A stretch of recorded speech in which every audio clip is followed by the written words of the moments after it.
Arson down. The time commitment that it takes to be a volunteer is significant. There's over 180 hours worth of training that needs to be done before a volunteer firefighter can be a volunteer firefighter.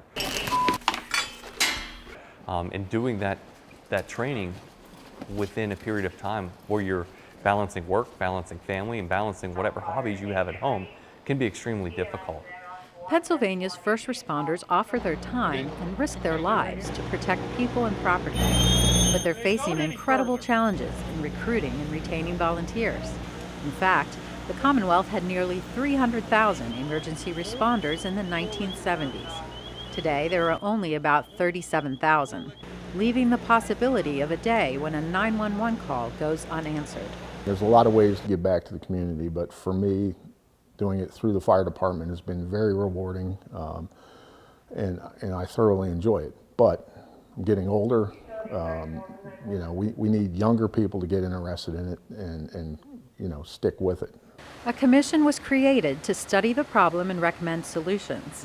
When we finished up our SR6 commission work, a lot of the firefighters and first responders said to me, don't let this report be written and then put on a shelf somewhere with no action taken on it.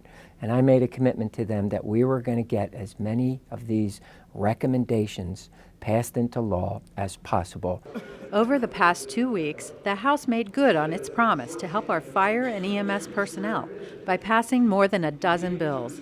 Among the benefits are tax breaks and tuition assistance to recruit and retain members, as well as ways for companies to access more money for equipment and training. There was one bill in particular that I found very interesting that I signed on to early, and it has to do with educational benefits for volunteer firefighters. It's a tool to help retain and recruit them, you know, because again, we're losing so many volunteer firefighters that I think it would be an avenue for them to take to stay with the fire companies.